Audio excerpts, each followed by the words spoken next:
What's up? Bailey here. And for those who don't know me, I'm a virtual assistant, OBM, and mentor for people who want to start their own virtual assistant business. I left my toxic 9-to-5 4 years ago, and since then have built a business that I'm proud of, that provides me the freedom that I desire, and that pays the bills to boot. And I'm here to show you how you can do it too. Instagram has become one of the most popular social media platforms of its time, with an average of 1 billion with a B monthly active users. That's a lot of accounts and potential for your business. But with the rise of Instagram also comes the rise in competition to get your account seen, and not only seen, but seen by the right people. There are so many different people that tell you so many different things, but I'm going to break down the important things you need to know and how to grow your Instagram account this year. This strategy can be used for not only your account, but other types of accounts as well. However, keep in mind that you want to make sure that your ideal client is on Instagram before implementing this strategy. If this isn't where your ideal client hangs out, then it doesn't matter what you do, you still won't get the leads that you desire. Before we jump into the strategy, let's optimize our Instagram account, shall we? Now, I won't spend too long on this, but the start of a good account is to make sure that your profile is optimized. This starts with a clear username that is your business name. You don't want your username to be business name 1234 with a bunch of underscores or symbols in it. Make sure that you have your business name, or if it is a popular name, you can add your location like US, Canada, or .co at the end of it. Try to stay away from underscores and numbers. Make sure that your name and profession is in the title. For example, mine would be Bailey Chapman / online business manager, or Bailey Chapman / virtual assistant, etc. Use an I help statement or something that clearly defines what you do in your bio. If you sell a product, tell people what you sell and the transformation it provides. And don't forget to use some emojis. Use the highlight feature and make sure you have clear highlight covers that are congruent to your branding. Highlights are a great way to reuse previous stories that have resonated with your audience. Have a clear profile photo that is a photo of you, preferably a headshot or a photo of your logo. People resonate and associate more with photos of people, so keep that in mind. Now that our profile is optimized, let's start on the strategy. Grab a pen and paper and let's get to it. First things first, content is key. You can do all of the other elements of this strategy, but if you don't nail the content, it's really not going to matter. Make sure that you are creating high quality and engaging content. This means that you have visually appealing graphics, easy to read copy, and a CTA engagement question on your post. In order to better determine your content, make sure that you pick a specific niche you'd like to target and make sure that every single post is related to that niche. Ask yourself the following questions for each piece of content that you create. Does this resonate with my audience? Does it educate them? Does it provide value? If you've answered no to any of those questions, rework the content until all three of them get a yes. I will say that content creation isn't everyone's strength, and if you're struggling, it might be something to hire out in the future.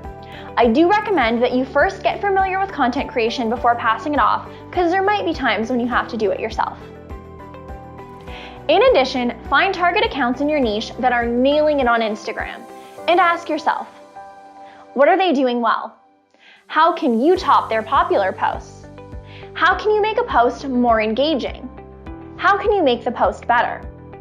Keep in mind that the point is to not copy, in fact, never copy someone else's work unless, of course, you're regramming it or giving them full credit. The point is to learn what is resonating and put your own unique spin on it.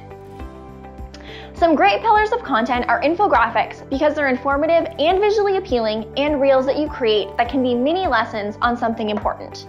Video is the way of the future on Instagram, so you might as well embrace it. If you're sharing content and you're wondering why people aren't engaging, it might be time to troubleshoot and get to the root of the problem. Now, there might be multiple answers for this and you're not always going to know, but chances are you aren't shadow banned or blacklisted from Instagram. Let's dive a bit more into understanding the Instagram algorithm. When you post a piece of content, Instagram will show it to a group of people. And if they engage with said content, they will continue to show it to those people. If a lot of people are engaging with the content, the algorithm will show it to people with similar interests and continue to do so for the first bit of life of the content. Those people that are continuously engaging with your content will see it frequently, as the entire goal of the algorithm and Instagram is to show users what they want to see and to keep them on the platform longer. If the people that were engaging with your content suddenly starts to drop off or doesn't like your post, they will stop seeing it because Instagram thinks that they aren't interested in it anymore. That begs the question, why aren't they engaging anymore? This could be for many reasons, and this is where the troubleshooting comes into play. It's possible that you've been posting subpar content that they don't feel resonates with them. It could be that they are a family member that was supporting you, but they aren't actually interested in the product or service, so they just stopped engaging. It could be that you're reposting too much content from other people, or you're repurposing too much of your old content that they feel like they've heard it before. Whatever the case may be, it's important to try and identify and look at your account subjectively and not personally to see what it might be. From there, you can go about fixing it. Take a look at your previous content and see what has resonated or is the most popular and give your audience more of that. You can switch up the amount of photos or graphics that you post. Most people resonate with a human or a person behind the photo versus a graphic. Post more visually appealing photos or infographics that clearly explain what you want to convey. Make sure that you're posting consistently. While that doesn't necessarily mean every day, it does mean that people expect to see you pop up on their feed at least a few times a week. Going on hiatus can really hurt your reach depending on the length. Stories have become quite big in many social media platforms, and they are key on Instagram. Stories allow you to connect with your audience in an authentic way. It allows them to get to know you, connect with you in an unscripted and less perfect way. You can curate all of the posts that go on your feed, but there's an authentic quality about a story. You can share the behind the scenes of your business, your to-do lists, and even create polls, have Q&As, ask for recommendations. Really try to engage with your audience through stories. Another trick to expand your reach using stories is that you can add 10 hashtags to each story that will help you on the Discover page. You can hide them in the background and color match it so that people can't see it, but Instagram knows it's there. Speaking of hashtags, let's move on to them. They aren't the organic reach powerhouse they were a few years ago, but that doesn't mean that you shouldn't use them. You should still be using all 30 hashtags on each post to help with organic reach. When using hashtags, make sure you aren't using the most popular ones that have 1 million+ uses. There will be too much competition and you will be off the Discover page very quickly. Instead, use more targeted hashtags to your audience with less reach to keep you on there longer and to help more people engage with your post. Also, create a business hashtag that is searchable so people can find all posts from you and your account. Engagement is another key factor when it comes to growing organically on Instagram. Speaking of engagement, please go hit that like button for the YouTube algorithm. I'd really appreciate it.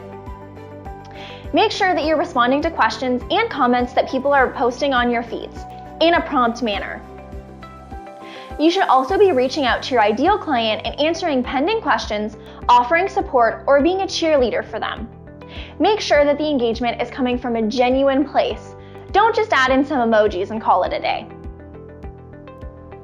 If you engage authentically and have high quality content, then you will grow your account with ideal clients. But it shouldn't stop there. Once you get these followers, make sure that you're still engaging and serving them as they're popping up on your feed or going to their accounts. Another group of people that you should engage with are potential influencers or affiliates for your business. If you start engaging with people you'd like to develop partnerships with before, it will make it easier to transition when you pitch them. If you start putting these steps into action, you will find your account will grow. And of course, the better the content and the more time you spend on your account, the faster your growth rate. The last way to grow your account isn't an organic strategy, but by purchasing ads or using promoters. This is a good way to get your account in front of hundreds, if not thousands, of new accounts at once. And if you're doing the rest right, creating high-quality content and being engaging, then people will come to your account and start following you with the intention of purchasing your services or a product, therefore helping you make back your investment on your ads. You can also do the same by offering some money or a product to promoters or potential affiliates to get in front of their audience as well. You can do some sort of JV or joint venture webinar that will be mutually beneficial for you both. I know this might sound like a lot, but focus on your content and start building your strategy from there. If you build a strong foundation, they will come. If you enjoyed this video, then please hit the subscribe button below, smash that like button, and don't forget about the notification bell, which allows you to be the first to know when I post a new video. I create videos all about how to start your own virtual assistant business, and I get very real about the trials and tribulations of being a business owner. You don't want to miss it.